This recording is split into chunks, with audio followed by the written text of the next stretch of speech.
All right, guys, we saw another Aussie claim gold this past weekend at UFC 315, but let's not forget who was the first Australian to bring UFC gold back here. Now fighting RdR in the main event of UFC Abu Dhabi on July 26. Robert Whittaker, man, a pleasure and honor to have you back on the program. Thank you very much for having me. Dude, before we get into your fight, which, by the way, is on the short list of my most looked forward to fights of the year, what about JDM, man? You predicted it. He did it, bringing gold back to Australia. Mate, I'm proud as punch. You got to be happy as an Aussie to bring gold back to the country. Yeah, it's great for him. It's great for the sport. It's great for MMA, UFC. It was a really good weekend, wasn't it? Oh, man, it was really good. Now there's exciting things happening as well off his win. I got to ask you, man, I know when you moved up from welterweight to middleweight, obviously you became champion. Cutting the weight was a pain in the ass, and you've gone into that.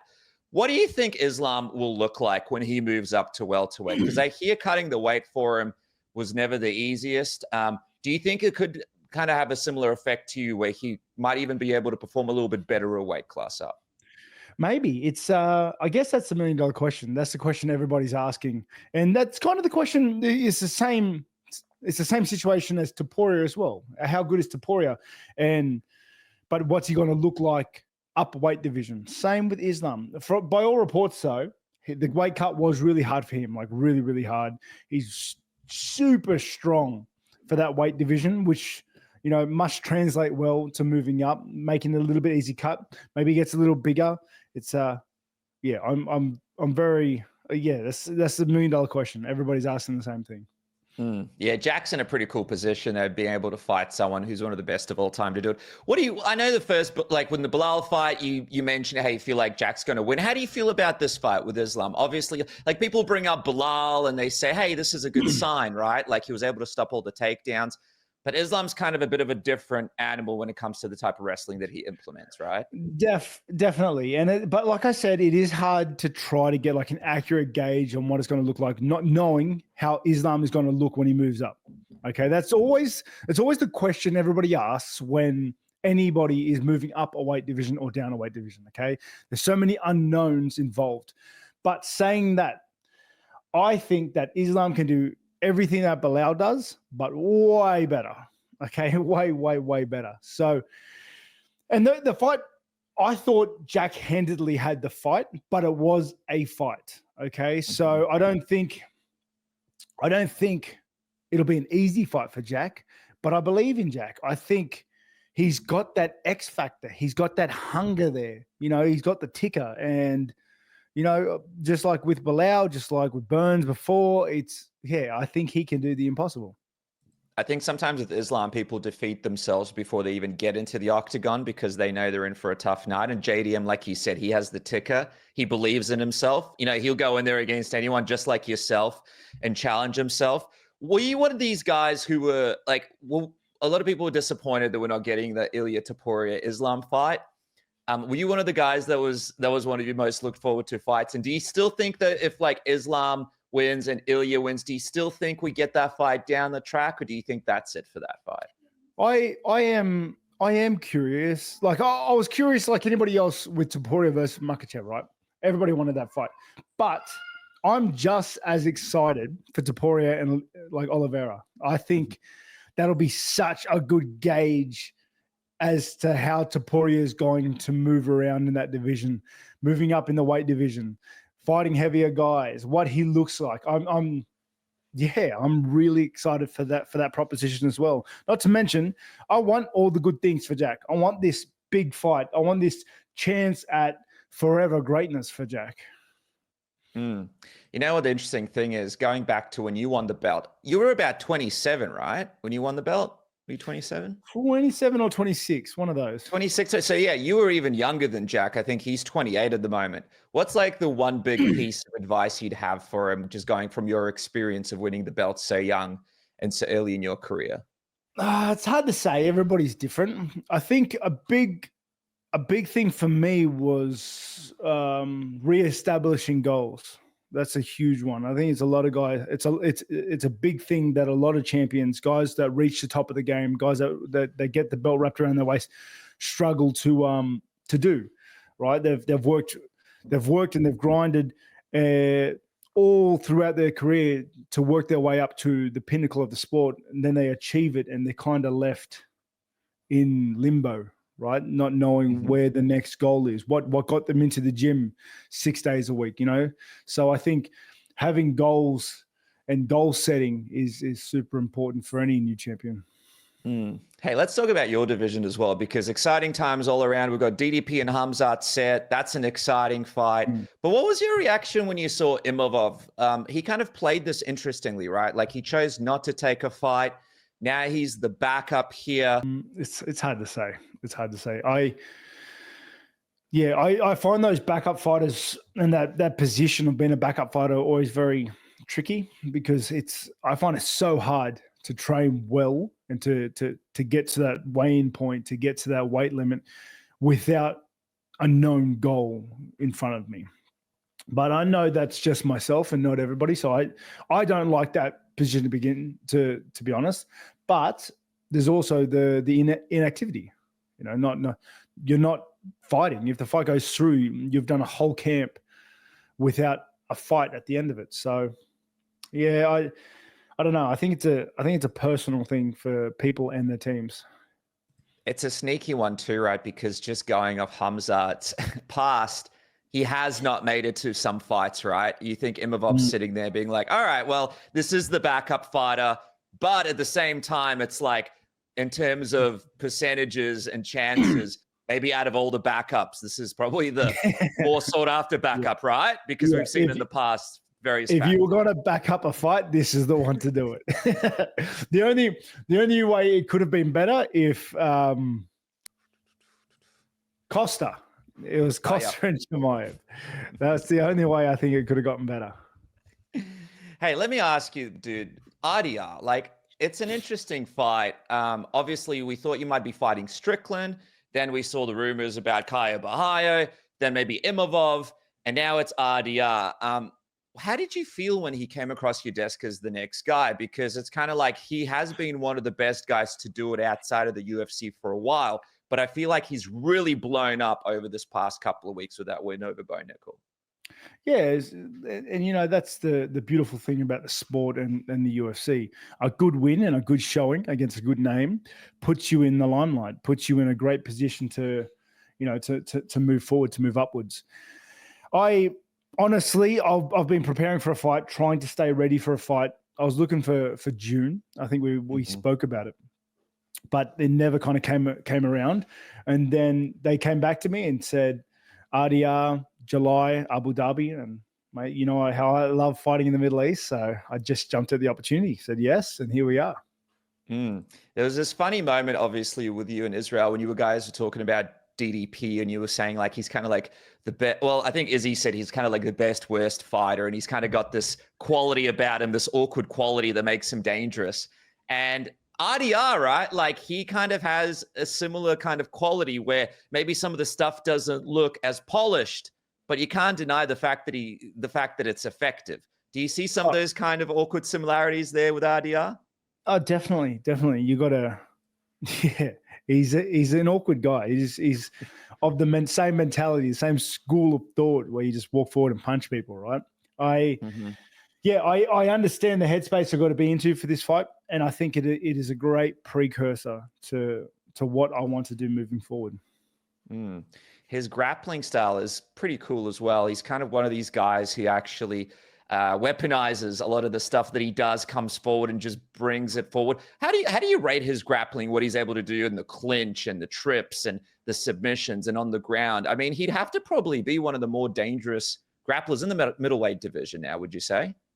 Yeah, he's a dangerous guy. And if you look at a lot of the guys in the top 5, all those guys have like really good grappling and a very dangerous skill set. You have to have a very well-rounded, dangerous skill set, high-level skill set to play in these upper numbers.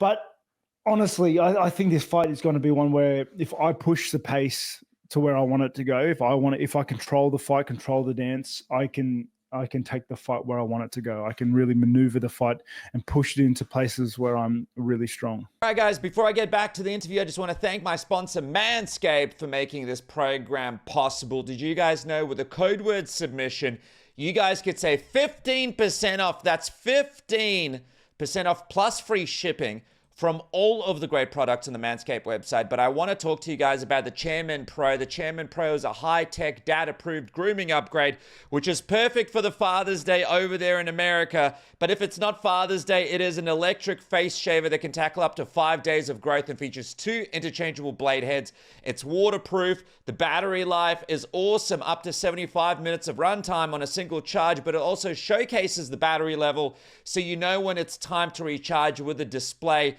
Of course, it's got the travel lock, the LED spotlight, and most importantly, the 2-year warranty the Manscaped comes with. Manscaped, of course, has the Lawnmower 5.0, the Beard Hedger, and all sorts of other products, some of the most comfortable underwear out there as well. So go to manscaped.com, use the code word submission, get 15% off and free shipping today. And guys, I also want to talk to you about our friends at SAILY. That's right, SAILY, the best eSIM on the market today. What is an eSIM? Let's say you're traveling, you need to make phone calls, you need to download data, you need to be able to use your phone. Don't line up in a stupid queue and replace your SIM card, lose your current SIM card, and sign up to some plan that lasts for months. Use SAILY today. You just have to download the app. You just choose the location where you're at. You choose the amount of data that you want, and you are sorted, my friend, to use your phone wherever you go, whatever country you go to. It's easy to use. Like I said, all you need to do is just download the app. You avoid roaming costs, never ran out of data because you're able to update it and increase it wherever you go. It's one eSIM for all of your trips, so you don't have to change SIM to everywhere you go. And it's got global and regional plans as well. Get up to 100 gigabytes of data or as little as 1 gigabyte of data for a week or half a year. SAILY is your place to go for everybody out there who's looking for an eSIM. So download the SAILY app now and use the code submission or go to saily.com/submission. The link is in the description below and you guys get an exclusive 15% off your first purchase. That's 15% off your first purchase. Try SAILY today. And now back to the program. Were you impressed with what you saw from him, like in terms of the knees? It looks like there's some slight improvements, right? Like in the Bo Nickel fight. Looked like he improved a little bit from his last one. I've always thought he was a good fighter. I think he's a really well-rounded, high caliber fighter. That's one of the biggest motivating points to taking the fight was just understanding the level that he's at and how much I can grow from this fight, and just how much honor and respect I can get from a fight like this. All right, man. I got a couple of fan questions before I let you go, because this one here is from Combat Sports 20.